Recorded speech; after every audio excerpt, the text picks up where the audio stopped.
Hey guys, welcome back to the channel, and today we have episode 2 of SAADE'S Cantina. I just want to see how this series is performing, and hopefully it's doing well. I saw, the first one didn't do great, but I know for sure there's an audience of people who really like these. I know that for a fact, so I'll keep making them, because I know that some people like them, and then I'll have my other videos for, the rest of you might not prefer these. But yeah, so I got a bunch of different questions today. I got more than last time. So if you want to submit a question, DM Galactic Transmissions on Instagram. My profile picture is the Star Tours logo, and you can ask me anything, whether it's, Star Wars, Marvel, DC, my personal life, whatever, I'll answer it for the most part. But this time, I told people to stick it closer to Star Wars because I'm wondering if that'll make, more of you interested, which I understand. Because, the whole stick in your niche thing, so I don't know. But yeah, anyways. So question 1 is, what is your favorite Star Wars character? I might have answered this one last time. I don't know for sure. It's a 3-way tie, and it's between Anakin, Vader, and Luke. It's very hard for me to pick between those 3 because they've all impacted my life in various ways, and I've really appreciated those characters, and I just don't think there's anyone who can. And Obi-Wan, I guess, a 4-way tie, and Obi-Wan. Who I've more recently grown to, I've always liked him and, loved seeing Ewan and whatever, but as a character, I thought he was stubborn and he was this and that, but then I really dove into his character and I studied him and I was like, whoa, he's actually the amount of times his life went to ground zero and how he never turned to the dark side, it's really impressive. That's easily one of the coolest, I guess, features about him is his resilience and his courage and strength, both spiritually and physically, so it's really cool to see. He was strong, he's a strong dude. Yeah, so it's a 4-way tie, but if I had to, it's so hard to just pick one. It's so hard because then I love R2 and I love just C3PO and all those in Jar Jar and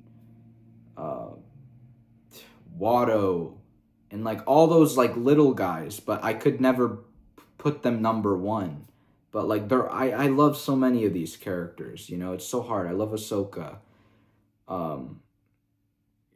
It's so difficult, but I probably, Anakin I think is definitively the best for me.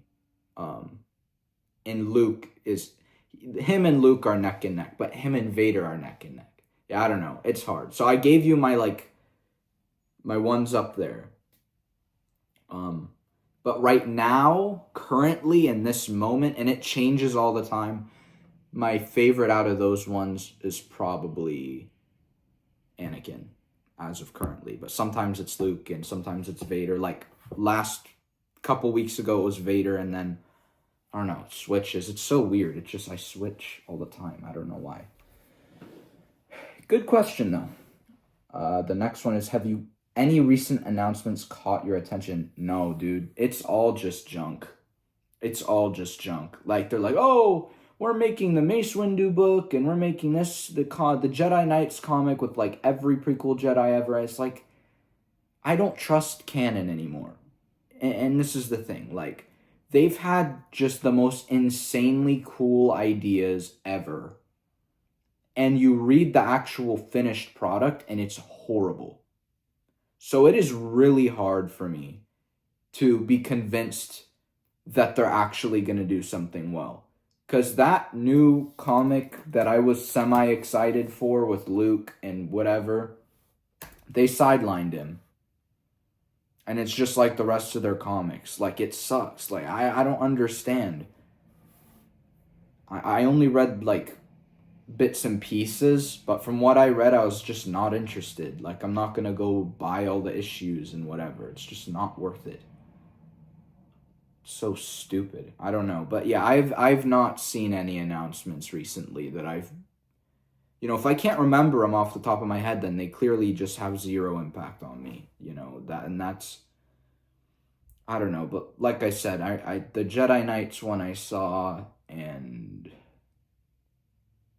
I don't know. There might have been other small things, but nothing to really care about. Great question, though. Question 3. If you could create your own Star Wars project, what would it be? /era /characters. All right. Well, I have a insanely good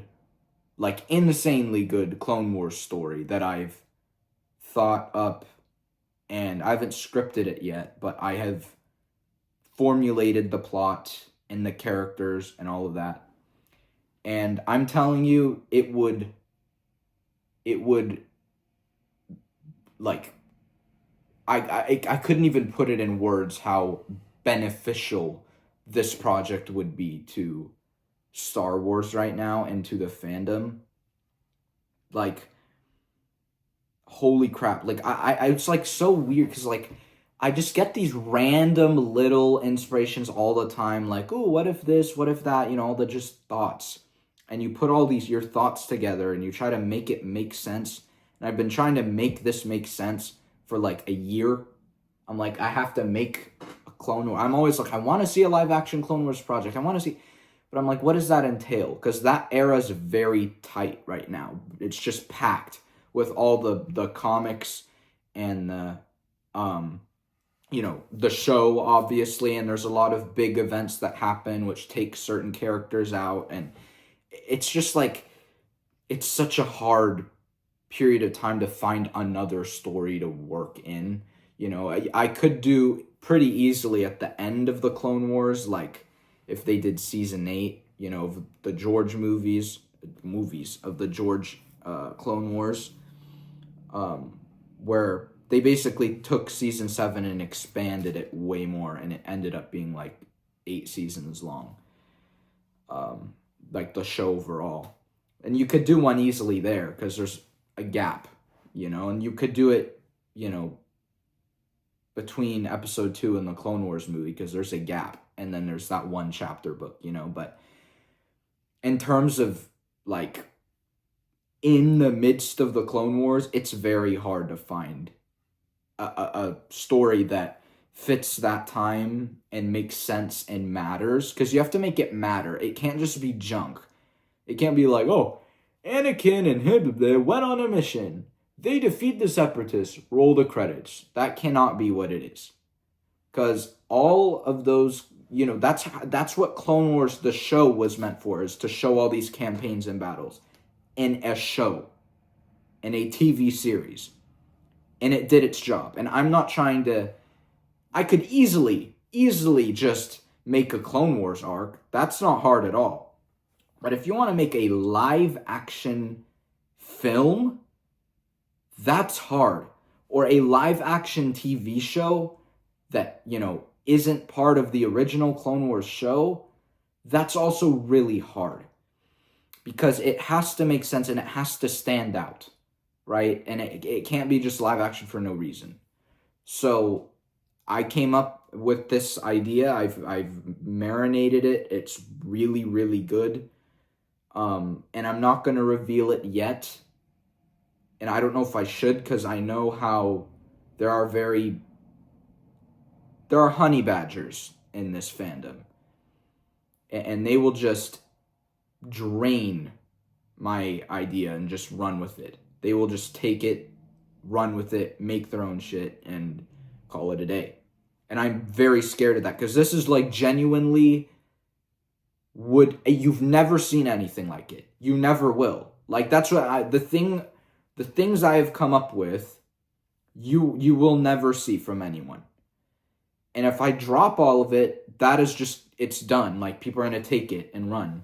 And you know what? If you're saying, stop gatekeeping, I'm gatekeeping, you know, because it's my idea. So, and it's paced like the George's movies. It looks like George's movies. Like, it's really strong.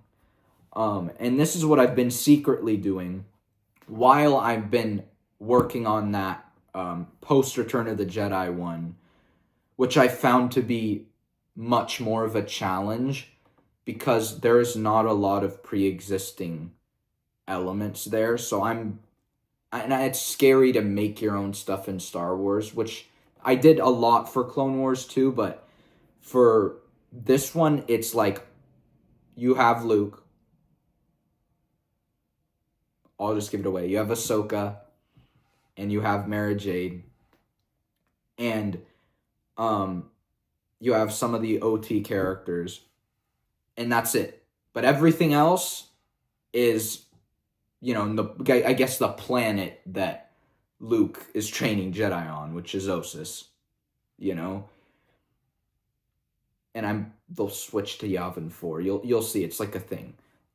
Maybe not. I might get rid of that, but you'll see when it's done. But yeah, it's a whole. It's like I'm building all these other ideas from scratch. I'm having to take pieces of lore and like make sure they're dead accurate and like there's zero contradiction.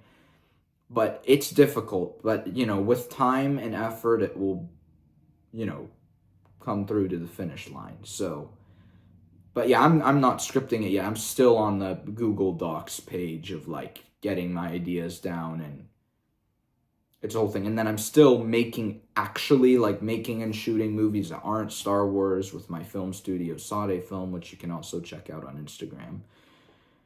That, you know, I'm having to balance all of that. It's insane. And then balance my work, and then balance this, and then balance my life, and balance school. It's like, Jesus, it's crazy. But yeah, I do have a really, really good, like genuinely amazing project that I would love to, you know, come to fruition. You know, I just would never sell it to Disney, because they will ruin it. And we saw that with Stuart Beatty's scripts. He had amazing scripts for the Obi-Wan trilogy. They took it, they effed his script to hell. Like, they didn't even use it. And then they pulled little good elements when they were lacking creativity. It's like, that's what I don't want this to turn into, you know? So, like, it's going to be the most grandiose, like, huge, like, epic, delightful piece of Star Wars you've seen since Revenge of the Sith. And I genuinely mean that. It's crazy. Like, it seriously is crazy in every aspect possible. Like, you're gonna be, like, your mind's gonna explode. Like, it is so good. It's so good. Yeah, I really hope to get that in some sort of format at some point in time. But this is not a fan film project. This is Star Wars, like Star Wars. And this is not something you could do in a fan film. It's just not. Maybe if you animated it, but that's not what I want this to be. You know, that's not how I wrote it. That's not how I shot. I'm gonna, you know, shoot it. But yeah, it is like genuinely insane. So you guys would love it if you heard it, you know. So I hope at some point in time I can think of ways to talk about it where I'm not spilling beans, you know. But yeah, I'll think about it. I'll think of ways I can tell you guys things. Until then, yeah. Cool. That was an amazing question. Now, what's your take on the portrayal of legacy characters right now? Oh, in Disney, I think that's what it's talking about. They have not really nailed a single one. and this is something I've been thinking about talking about for a while. They have not handled Darth Vader all that well. And this is something I thought, oh, they're doing Vader so well. Sure, his dialogue, yeah, they've been doing a pretty good job at that. The way he moves and walks, been pretty good. Not perfect, but pretty good. But he has lost almost every fight he's fought in Disney Star Wars. And it's insane. It's like then Vader looks like not that big of a threat anymore. It's like he's just winning everything. Like, I don't understand. I just don't understand why now he's just like this thing that they throw in there as like a, cash grab, and then they don't use him right. Vader would destroy Seer in a second. Seer stands no chance. Are you kidding me? You know when he flung her in Fallen Order? It'd be like that, just, with a little more effort. Like, she can't do anything against him. Like, there's no way that whole duel would have lasted that long. No way.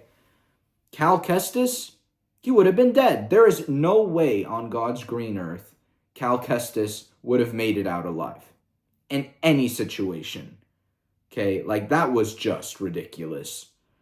In the moment, obviously, I didn't think so. I was like, and it's still, when I play the game, I'm like, dude, this is so cool. Vader's fighting me. And I love Cal, so I'm glad he's alive. But when you logically think about it, it's dumb. And then in Rebels, he would have done, I think, more damage to Ahsoka than what he did. I don't know. I feel like that was a little lenient. And even the way he was fighting, it wasn't super... Yeah, and then the Kanan and Ezra fight, he would have slaughtered them immediately. Like, he was in Legends. I have a comic. It's called. It's over there. It's a collection of like multiple Legends series that they kind of narratively stitch together. It's called The Empire Volume 1. You can buy it on Amazon. It's like $20. Read it. He slaughters like 6 Jedi at a time. Like, it's insane. It's like fun for him at that point. Like, it is wild. He is so obscenely powerful. And we're talking, he's fighting Jedi that have been trained, not Bakken Jedi, real Jedi that have been trained under Yoda and like been to the temple and like all that. Like, Republic era Jedi. He wipes them like they're nothing. Like, it's insane. Like, absolutely insane. And then in the comics too, in the 2015 comics, he loses way too many times. In the 2020 comics, he loses way too many times. It's like the only time they did him well, like really thoroughly well, was Rogue One. And that I even have things to say. And, what's it called? The 2017 Dark Lord of the Sith Vader comic. In the Vader comic, he did, it was pretty much a perfect, representation of Vader and his strength and power level. But in Rogue One, it was all perfect until the, what's it called? Tantive 4 drops out of the, I think it's called the Profundity, and it floats into space, and he just stands there and deactivates his saber. And he's all like pissy. It's like he would have at least tried to pull that ship back and jump onto it, cut through the roof, jump down. That's what he would do in Legends. Like, he was a beast. And that's how his character is. But he just let it go. And I'm like, why? Doesn't really make sense. Just like in Kenobi, he rips one transport down, like, with barely any effort. The other one goes, he's like, oh, I'll let that one go. That actually has everyone in it. No. You have to be very careful when you're writing Vader. Like, I'm telling you, so careful, because I know there are times where you're dying to use him, but simply sometimes you cannot, because it doesn't make sense. Like a couple times like when he stood staring at the fire. No. I know why they did that. They're like, oh, he's scared of the fire because it reminds him of his past burning in Mustafar. It's like, it's been 10 years. He's gotten past fires. He's not scared of fires anymore. His castle is on Mustafar. Like seriously, it's like the dumbest. They have zero, and Mustafar's in the show. Like, they have no brain. No brain. And Mustafar's earlier in the episode. So why would he be scared of little flames? He can extinguish them like he did earlier, or he can walk through it. Like he did in Survivor. Like he did in Rebels. Right? It's like, I don't understand. These guys are dumb. They're so dumb. But yeah, Vader has not been done very well. And that's unfortunate. But when I see Vader in those things, am I like disgusted like I was with Luke in 8? No. I'm like, dude, this is so cool. There's Darth Vader here. And thoroughly, I'm still like, this is so cool. It's Darth Vader. Until there's those little moments and they pull me out for a second. And I'm like, huh? And then I'm like, oh, it's still Vader. But still, you shouldn't be taken out, like that, really, ever. But yeah, Vader has not been done perfectly. And I used to think he was done, like, oh, so perfectly. No, dude. In terms of, what's it called? The other ones, Han Solo was done dirty in 7. They did him really good in Solo. And Luke was done, obviously, horrendously. Leia was too grumpy throughout the sequels. Chewie, I guess, was done fine. Chewie wasn't destroyed. That's great. R2 was done well. C-3PO was done well.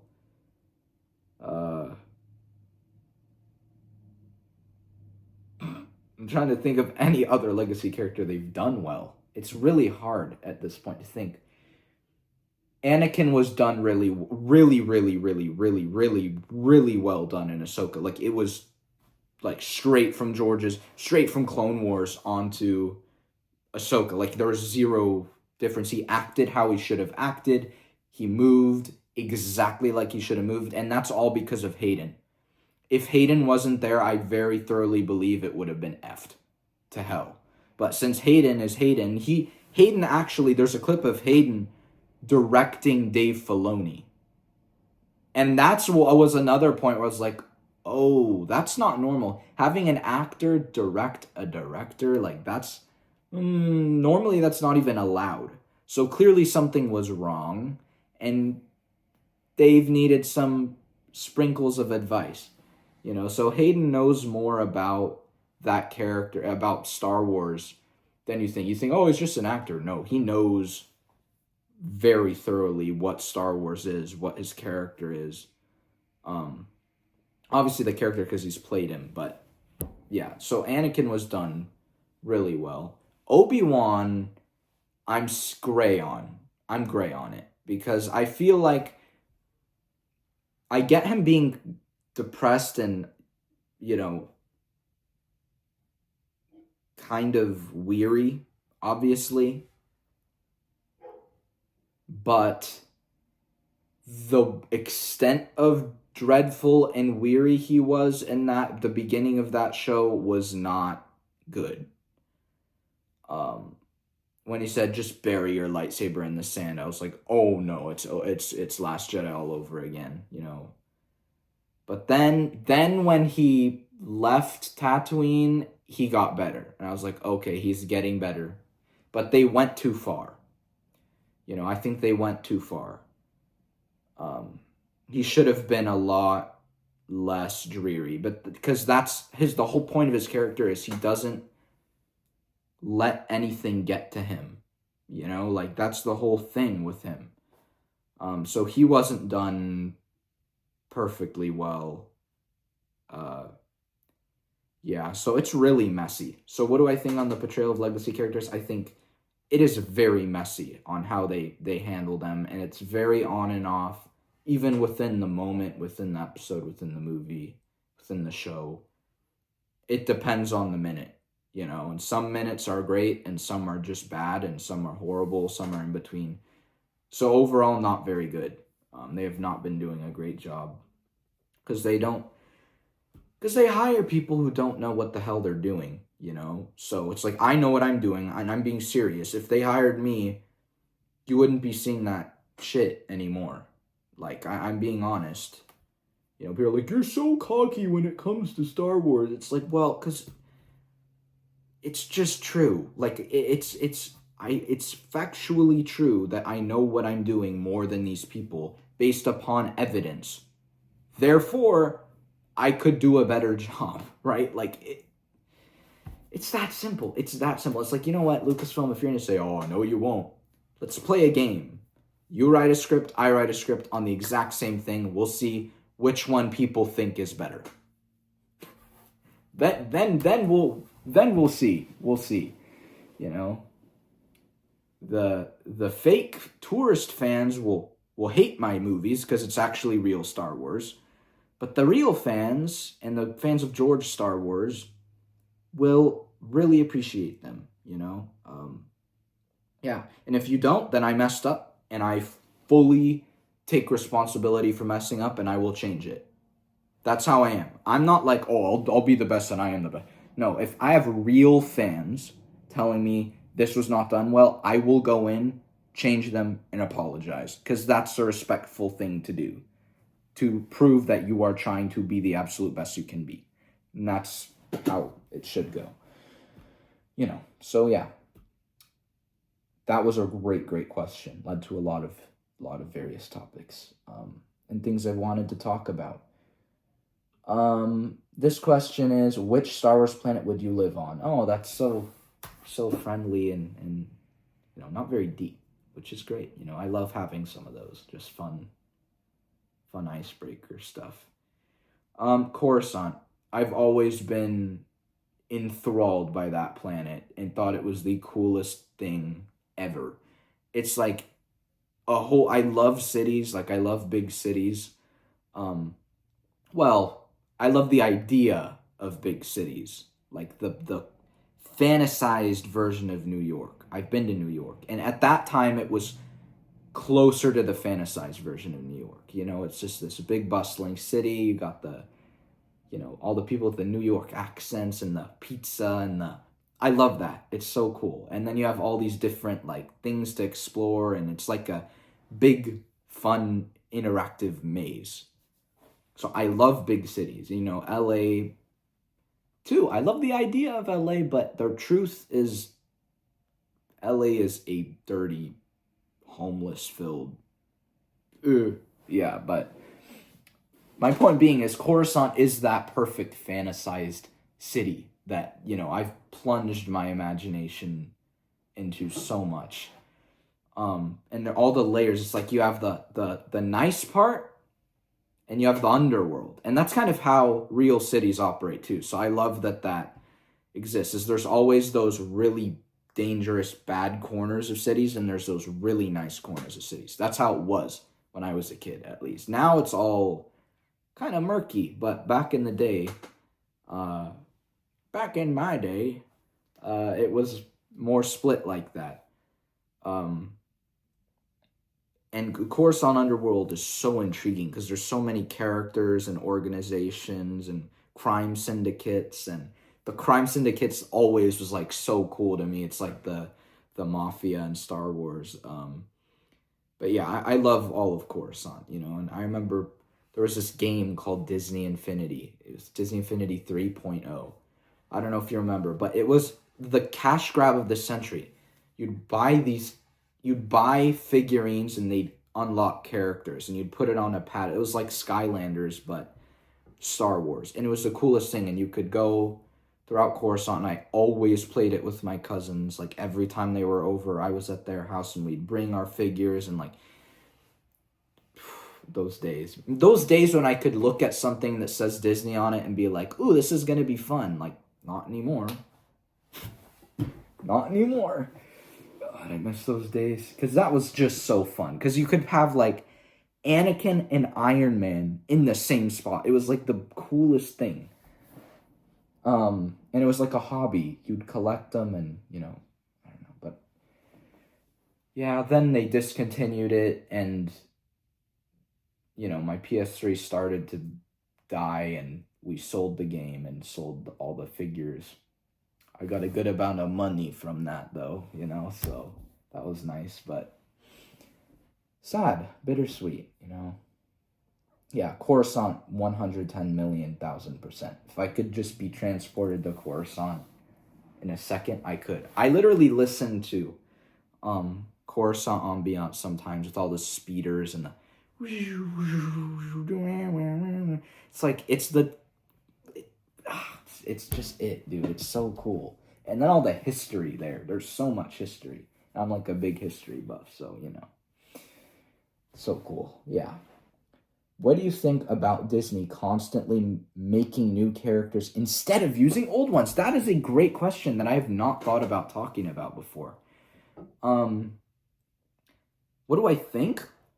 I think that, you know, what George was gonna do after the saga is build his new projects off of his existing ideas.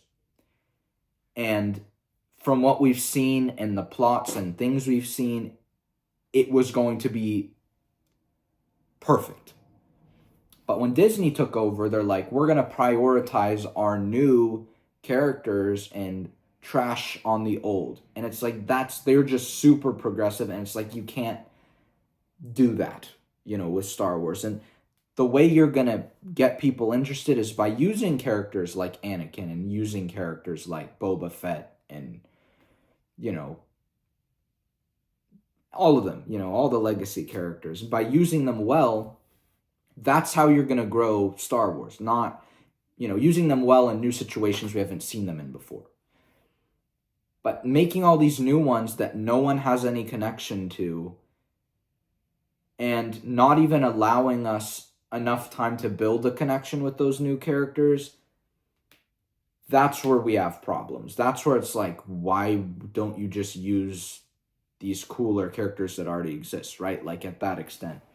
So, yeah, I think Disney needs to use... But then now I'm conflicted. Because it's like they don't use legacy characters well at all. That's so hard. But in a world where Disney used legacy characters well, 110,000,000% they should be using legacy characters in every project. But with how they are now, I'd say don't F with George's creations, you know, at that point. If you don't know what the hell you're doing, you know, so that's what I have to say about that. But great question. How has Star Wars influenced your views on storytelling? Oh, dude. Everything. You know, Star Wars is the most in-depth look at the human mind you can see in a lot of just cinema in general. Like, people are always like, let me get the weird A24 movie or this whatever well-known movie from the French movie from the 40s. Like, that's junk, okay? And it's confusing and it's stupid and no one likes watching it. But Star Wars, it's so enjoyable and fast-paced and people overlook really how complex those characters are. And you have like kind of every personality type, major personality type, really deeply explored in every scenario in Star Wars. You know, there's the Anakins, there's the Lukes, there's the Han Solos, the Princess Leias, the Darth Mauls, you know, the you know, clone troopers, the, you know, Darth Plagueuses, the, you know, Grand Moff Tarkin. So there's like all these different characters and you see how they evolve and grow and sometimes devolve, you know, and just kind of become horrible people. Like Anakin, he turned into Vader. And it's so cool seeing how they interact and mix together. And that has trained me on character development and writing characters, how people talk, how people act, how people move, and how every character needs to be distinct more than anything else has. There is no teacher, book, article, whatever you will read that teaches you about writing characters more than literally you watching Star Wars and you taking notes on all the different characters. It takes a long time. It's consuming, but it's so fascinating and cool to see this just vast sea of characters that have been laid out for you by George. And you know, later on in Clone Wars, still by George, some by Dave.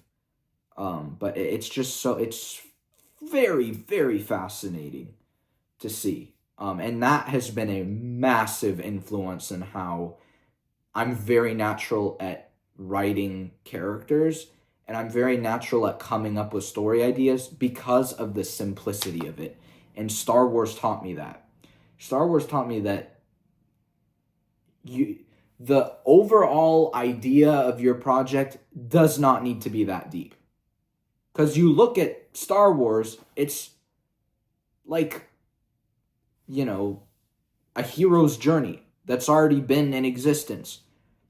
But you take the idea and you plunge into it and you craft your own world around it. And then it's complete. It's like you have all the ingredients, but you have to mix it together and bake it. You know, so coming up with a movie idea is not hard. People are like, oh, that's stupid. Oh, that's not deep enough. It's like, no, it is not hard. If I want to be like, all right, I could think of one right now. All right, so we're in the middle of a desolate swamp, and there's a secret group of the secret cult that performs in there, and our protagonist has to go in there, discover who these guys are, and take them down if they're dangerous. There you go. And that sounds so basic and stupid, but that can make a whole amazing, complex film if you put the time into it and you change it. And you're like, maybe it's not in a song, maybe it's an ocean. But you take all these ideas, meld them together, and you mix them, and it's like, it happens, and it's the coolest thing ever, you know. And that's what I'm a storyteller, you know. I'm not like Mr. Cinematographer, you know. I'm not Mr. Editor. I'm a storyteller. That's really who I am, and I know how to get my stories across really well, you know, and how to direct and kind of get my vision across. And, you know, being able to get the resources necessary to make the movie, I'm pretty good at too. So it's like, you know, writing, directing, producing, that's like my big three. But yeah, it's impacted how to design sets, you know, Star Wars has. It's like, just go above and beyond, use junk and meld junk into beauty. You know, like, that's it. Like, Star Wars is the pinnacle of cinema and storytelling in so many ways, and how everything is crafted, to the costumes and how they reflect the character underneath, you know, like the music and the just absolute necessity of having a good score when it comes to movies. That's from Star Wars too. You know, maybe it's not orchestral, maybe it's, you know, has some electric guitar in there mixed with some synth or something, you know, kind of like Hans Zimmer-ish. Maybe it is all orchestral. Maybe there's a mix like Kevin Kiner with the Clone Wars score. When I first heard the electric guitar in Star Wars, I like really processed that it was there, because I first saw Clone Wars when I was 3. So like, it never came across my mind. But when I thought about it, I was like, dude, this was so well applied, and it is the coolest thing ever. If I ever do a Star Wars project, I would definitely use little light elements of that, because it's so cool. It's so fun, and it's George approved, you know. So I'm like, I might as well. But it's sick. It's awesome. But yeah, Star Wars has influenced my views on storytelling in every possible way. You know, even down to my pacing. My pacing of all my movies is 1-to-1 with George. It's so weird, but that's just how I see good movies. I don't like being stuck in one place too long. It feels like you're constricted. You're like, get me out. You know, and if your audience is thinking, get me out, get out. Go somewhere new that you haven't seen before, you know? So that's what I do. I get the point across, I tell my story, and I move on. I'm not just sitting there in the same conversation for 4 script pages, you know? So, yeah, it's a whole thing. But, yeah, I love, dude, it's been a great gift to me as a filmmaker, for sure. Oh, wow, this is a interesting question. If one Star Wars character described your love life, who would it be? That's hard. That's a hard question. I have a feeling I know who asked that too, personally. That's hard because it really depends on what period of time. You know, sometimes it's Darth Vader, sometimes it's Anakin.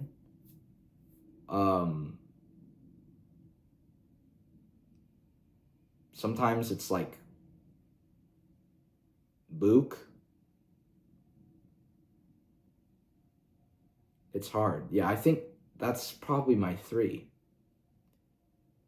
You know, so yeah, sometimes I'm like, no, I need to focus on the mission. You know, I'm like Darth Vader. I'm like, you know, I'm getting the job done. I'm not worrying about this right now. I'm not worrying about my well-being. You know, sometimes I'm like that. Sometimes I'm like Anakin. Sometimes Luke. I'm like Luke. So those are my 3. And you know, you could probably kind of understand that more if you knew the characters. You guys do, so you have a good understanding. But as of now, probably Luke right now. That's probably a good yeah, probably a good, I guess, way to describe it. Last question of the day. But yeah, that was an interesting question. I actually should think about that more, because that would be like kind of just funny to see like who exactly it is. You know, that'd be cool. But off the top of my head, it's one of those 3. Which Star Wars character do you relate to the most? That's also really hard, because you see, like I relate to pieces of Anakin, pieces of Han, pieces of Luke. Who else? So I'm like an Anakin, Han, Luke, like Kylo Ren,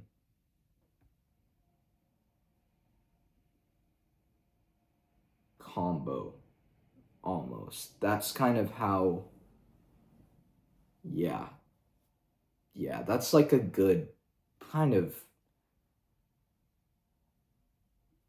mix. And it makes sense. If you really think about it, you can meld those together.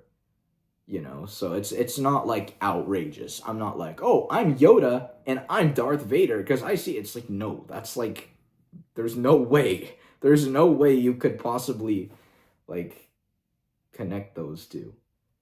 Actually, and Obi-Wan, that's one I've recently discovered, and Obi-Wan's really up there.